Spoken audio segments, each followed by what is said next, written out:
जय हिंद दोस्तों। आज के इस इम्पॉर्टेंट लेक्चर में हम सभी डिस्कस करेंगे 18 फरवरी 2026 के डेली करंट अफेयर्स को। तो आप इस पूरे लेक्चर को बहुत ही ध्यान से लास्ट तक जरूर देखिएगा। लास्ट में आपसे एक क्वेश्चन पूछा जाएगा जिसका आंसर कमेंट बॉक्स में बताना है। तो पहला और इम्पॉर्टेंट क्वेश्चन है, हाल ही में बांग्लादेश के प्रधानमंत्री पद की शपथ किसने ली है? आंसर हो जाएगा तारिक रहमान। तो तारिक रहमान जो हैं वो बांग्लादेश के नए प्रधानमंत्री बन गए हैं और उन्होंने 17 फरवरी 2026 को प्रधानमंत्री पद की शपथ ली है। वह बांग्लादेश नेशनलिस्ट पार्टी के अध्यक्ष भी हैं। तो आपसे क्वेश्चन ये भी पूछा जा सकता है कि उनका संबंध किस पार्टी से है, तो वो बीएनपी पार्टी से संबंधित हैं। यह बांग्लादेश में पिछले 36 वर्षों में पहली बार हुआ है कि कोई पुरुष प्रधानमंत्री बना है।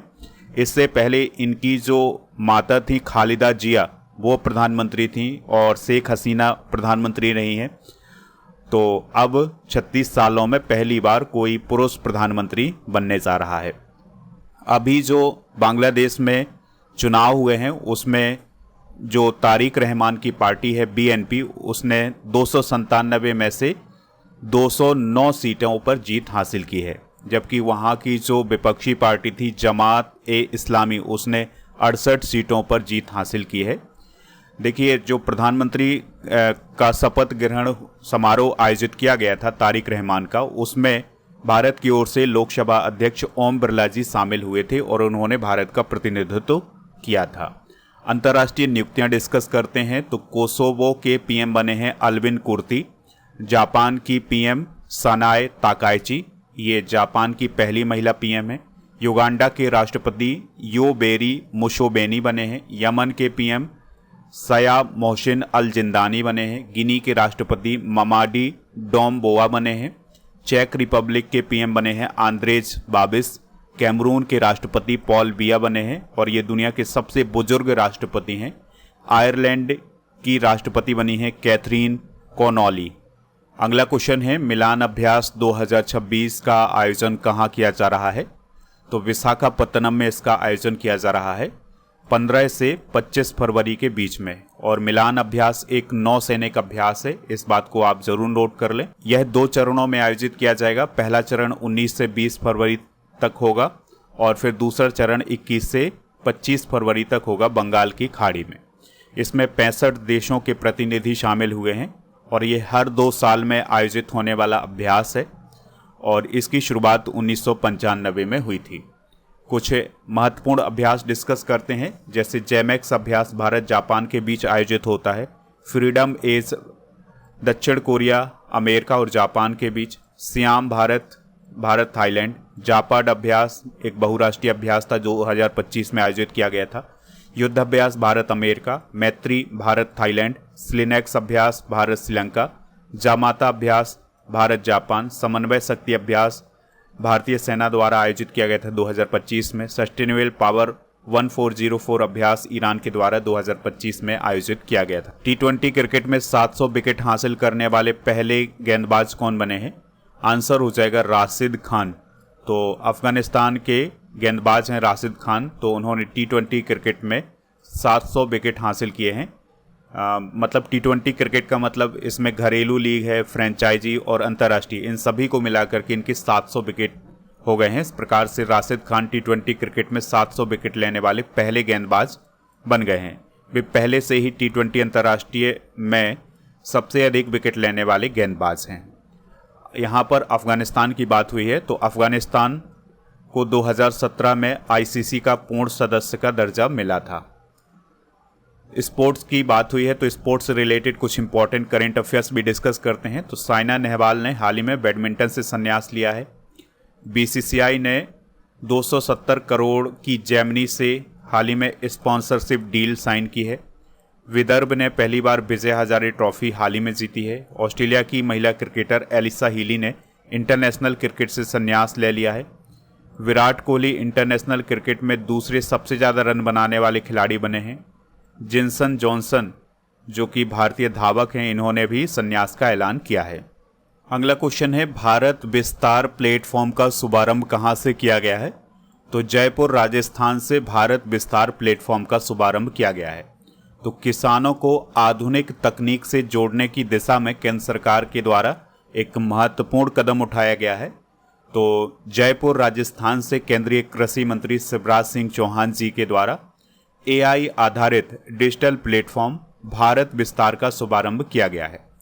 भारत विस्तार एक आर्टिफिशियल इंटेलिजेंस से चलने वाला प्लेटफॉर्म है और ये किसान केंद्रित है, यानी कि इसमें किसानों के लिए बहुत सारी जानकारी है। इसमें मौसम का पूर्वानुमान का पता लगाया जा सकता है, मंडी के भाव, फसल के लिए सलाह मिल सकती है, मृदा स्वास्थ्य और सरकारी योजनाओं की जानकारी इसके माध्यम से मिल सकती है। तो ये सारी जानकारी एक ही प्लेटफॉर्म पर किसानों को मिलेगी। क्वेश्चन है, भव्य भारत भूषण पुरस्कार किसने लॉन्च किया है?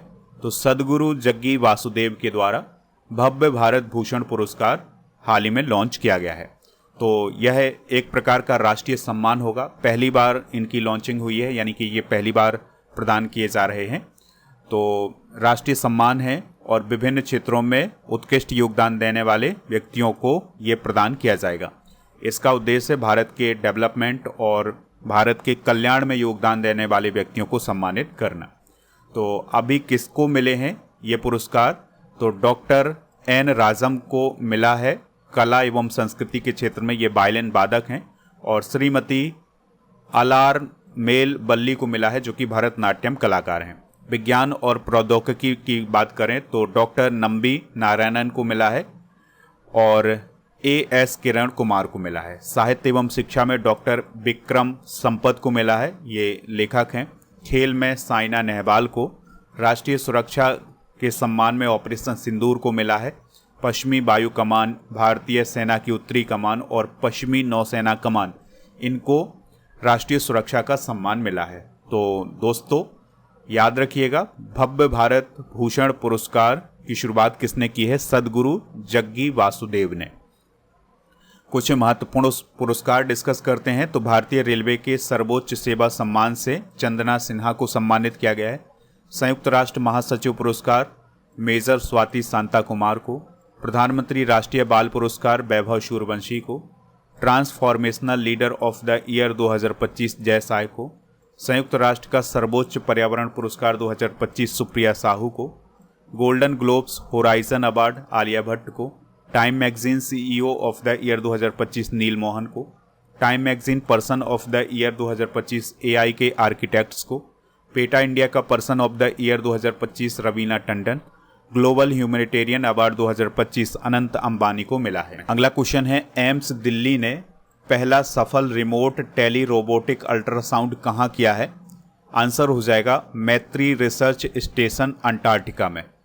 तो एम्स दिल्ली ने अंटार्कटिका के मैत्री रिसर्च स्टेशन पर 12,000 किलोमीटर से अधिक दूरी से पहला सफल रिमोट टेली रोबोटिक अल्ट्रासाउंड किया है। तो इसको सरल भाषा में ये समझ लो कि एम्स दिल्ली के डॉक्टर्स ने 12,000 किलोमीटर दूरी पर, यानी जहाँ पर मैत्री रिसर्च स्टेशन है अंटार्कटिका में, वहाँ पर अल्ट्रासाउंड किया है। यहीं से एम्स दिल्ली से अल्ट्रासाउंड किया गया है। कहाँ पर? अंटार्कटिका में। तो यह दुनिया की सबसे लंबी दूरी पर किया गया टेली रोबोटिक अल्ट्रासाउंड है। यहाँ पर बात हुई है मैत्री रिसर्च स्टेशन की, तो ये अंटार्कटिका में है, क्वीन मॉड लैंड पर, और इसका निर्माण 1989 में हुआ था। और इसका एडमिनिस्ट्रेशन है किसके पास? National Centre for Polar and Ocean Research Goa के पास। इसकी ऊंचाई है लगभग, यानी ये कितनी ऊंचाई पर है? तो लगभग 117 मीटर की ऊंचाई पर है और ये भारत का दूसरा स्थायी स्टेशन। अगला क्वेश्चन है, अल चिकी लिपि के शताब्दी महोत्सव का आयोजन कहाँ किया गया है? तो इसका आयोजन नई दिल्ली में किया गया है। ठीक है, तो 16 फरवरी 2026 को नई दिल्ली में संस्कृति मंत्रालय के द्वारा अल चिकी लिपि के शताब्दी महोत्सव का आयोजन किया गया है, जिसका उद्घाटन द्रौपदी मुर्मू जी ने किया था। देखिए दोस्तों, अगर हम अल चिकी लिपि की बात करें तो इसका जो आविष्कार है ये 1925 में पंडित रघुनाथ मुर्मू के द्वारा किया गया था। और ये जो अल चिकी लिपि है वो संथाली भाषा लिखने के लिए इस्तेमाल की जाती है। यह लिपि 30 अक्षरों से बनी है जो बाएं से दाएं लिखी जाती है। संथाली भाषा को साल 2003 में भारतीय संविधान की 8वीं अनुसूची में भी शामिल किया गया था। संथाली भाषा एक आदिवासी भाषा है जो झारखंड, ओडिशा, पश्चिम बंगाल और बिहार में बोली जाती है। अब आपसे सवाल क्या पूछा जा सकता है कि जो संथाली भाषा है वो किस लिपि में लिखी जाती है, तो आपको याद रखना है अलचिकी लिपि में लिखी जाती है, ठीक है, जिसका आविष्कार पंडित रघुनाथ मुर्मू ने किया था। रक्षा मंत्री राजनाथ सिंह जी ने किस शहर में BEL के मिसाइल एकीकरण सुविधा केंद्र का उद्घाटन किया है? आंसर हो जाएगा बेंगलुरु। तो रक्षा मंत्री राजनाथ सिंह जी ने बेंगलुरु में भारत इलेक्ट्रॉनिक्स लिमिटेड में मिसाइल एकीकरण सुविधा केंद्र का उद्घाटन किया है। इस अवसर पर राजनाथ सिंह जी ने आकाश तृतीय और चतुर्थ रेजिमेंट लड़ाकू प्रणाली का भी शुभारंभ किया है और माउंटेन फायर कंट्रोल रडार का भी अनावरण किया है। इसके अलावा रक्षा मंत्री राजनाथ सिंह जी ने पुणे में आर्टिफिशियल इंटेलिजेंट उत्कृष्टता केंद्र का वर्चुअल माध्यम से उद्घाटन भी किया है। देखिए, बात हुई है यहाँ पर BEL की, यानी भारत इलेक्ट्रॉनिक्स लिमिटेड की। तो यह भारत सरकार के रक्षा मंत्रालय के अधीन काम करने वाली नवरत्न कंपनी है और यह देश की प्रमुख रक्षा इलेक्ट्रॉनिक्स कंपनी है और इसका काम है भारतीय सेना, नौसेना और वायुसेना के लिए आधुनिक इलेक्ट्रॉनिक प्रणाली और उपकरण बनाना। अगला क्वेश्चन है, पिटोन डे ला फोरनाइस ज्वालामुखी में हाल ही में विस्फोट हुआ है, यह किस द्वीप पर स्थित है? तो यह रीयूनियन द्वीप पर स्थित है। तो हिंद महासागर में फ्रांस का जो रीयूनियन द्वीप है वहाँ पर पिटोन डे ला फोरनाइस ज्वालामुखी में विस्फोट हुआ है और यह एक सक्रिय ज्वालामुखी है और यह यूनेस्को विश्व धरोहर स्थल का भी एक पार्ट है। विश्व की कुछ प्रमुख ज्वालामुखियों के बारे में डिस्कशन करते हैं। तो माउंट वेसुवियस इटली में है, माउंट एटना भी इटली में है, ये सिसिली द्वीप पर है। माउंट किलाउआ ये अमेरिका के हवाई द्वीप पर है। माउंट फूजी जापान में। माउंट सेंट हेलेंस अमेरिका में है, वाशिंगटन राज्य में। माउंट मेरापी इंडोनेशिया में। क्राकाटोआ इंडोनेशिया में। माउंट रेनियर अमेरिका में है और क्लूचेवस्कॉय है रूस में और पोपोकेटेपेटल है मैक्सिको में। तो ये प्रमुख ज्वालामुखियां आप नोट कर लें। अगला क्वेश्चन है, म्यूनिख सुरक्षा सम्मेलन में भारत की ओर से किसने हिस्सा लिया है? आंसर हो जाएगा निर्मला सीतारमण। तो हमारी जो वित्त मंत्री हैं निर्मला सीतारमण जी, उन्होंने म्यूनिख सुरक्षा सम्मेलन में हिस्सा लिया है और यह सम्मेलन जर्मनी में आयोजित किया गया है। तो निर्मला सीतारमण जी ने इस सम्मेलन में फाइनेंस से संबंधित जरूरी मुद्दों पर जो चर्चा हुई है उसमें हिस्सा लिया है, ठीक है। म्यूनिख सुरक्षा सम्मेलन 13 से 15 फरवरी तक आयोजित किया गया है। म्यूनिख जर्मनी में इसका आयोजन हुआ है और इसकी अध्यक्षता की है वोल्फगैंग इंचिगर ने और इसकी स्थापना 1963 में हुई थी। तो ये कुछ इंपॉर्टेंट पॉइंट हैं, इनको आप नोट कर लें, स्टडी करके ऐप को इंस्टॉल कर लें, जिसका लिंक डिस्क्रिप्शन बॉक्स में दिया गया है। प्रीमियम कोर्स वाला ऑप्शन आपको ऐप पर मिलेगा, जहां पर आप लुसेंट जी के foundation series by Prabhakar sir वाला ऑप्शन उपयोग कर सकते हैं। तो यहाँ पर आपको जो लुसेंट का कोर्स है वो मिल जाएगा। इसके लिए कूपन कोड यूज करना है FEV600। इसमें आपको लुसेंट पढ़ाई जाएगी। 18,000 से अधिक topic wise subject by test series, 12 महीने का मंथली टेस्ट और 12 महीने का मंथली करंट अफेयर्स की ई बुक यहाँ पर मिल जाएगी। इन सभी को जाकर के प्राप्त कर सकते हैं। प्रीमियम कोर्स वाले ऑप्शन पर अर्जुन जीएस फाउंडेशन बैच आपको यहाँ पर मिलेगा और अर्जुन जीएस फाउंडेशन बैच को ज्वाइन करने के लिए इसमें कूपन कोड यूज करना है FEV900, ठीक है। तो आपको इसमें छूट मिल जाएगी। 3 साल की इसकी वैलिडिटी है।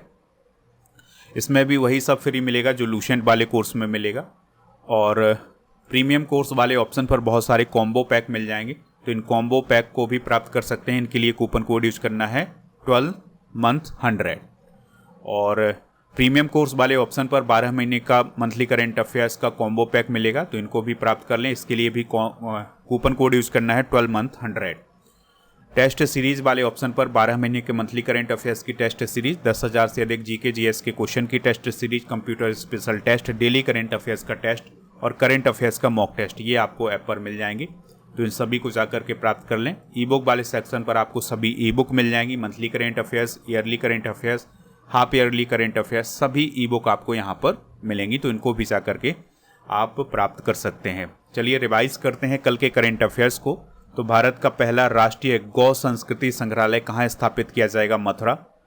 इंडिया एआई इम्पैक्ट समिट 2026 कहाँ आयोजित किया गया है? नई दिल्ली। हाल ही में विश्व स्वास्थ्य संगठन यानी WHO ने किस रोग की नई वैक्सीन को प्री क्वालिफिकेशन मंजूरी दी है? Polio. Asian rifle pistol championship 2026 में भारत ने कितने मेडल जीते हैं? 94। हाल ही में हैरात पोस्ते का आयोजन किस समुदाय के द्वारा किया गया है? कश्मीरी पंडित। फिडे फ्री स्टाइल शतरंज विश्व चैंपियनशिप 2026 को किसने जीता है? मैग्नस कार्लसन, जो कि नॉर्वे के हैं। भारत का पहला समर्पित कृत्रिम बुद्धिमत्ता विश्वविद्यालय कहाँ स्थापित किया जाएगा? अमरावती। हाल ही में किस राज्य में पेंगोलिन के शिकार और व्यापार पर बैन लगाया गया है? नागालैंड। गुजरात सरकार ने किसे गांधीनगर में स्थित गिफ्ट सिटी का नया चेयरमैन नियुक्त किया है? उदय कोटक। देश का पहला सेंट्रल बैंक डिजिटल करेंसी आधारित पब्लिक डिस्ट्रीब्यूशन सिस्टम कहाँ लॉन्च किया गया है? गांधीनगर। तो आज के जनरल नॉलेज के पिटारे में कुछ इंपॉर्टेंट क्वेश्चन डिस्कस करेंगे। तो रेल बजट को कब दोबारा 92 वर्ष बाद आम बजट में शामिल किया गया है? 2017। नेहरू सेतु रेल पुल स्थित है सोन नदी पर।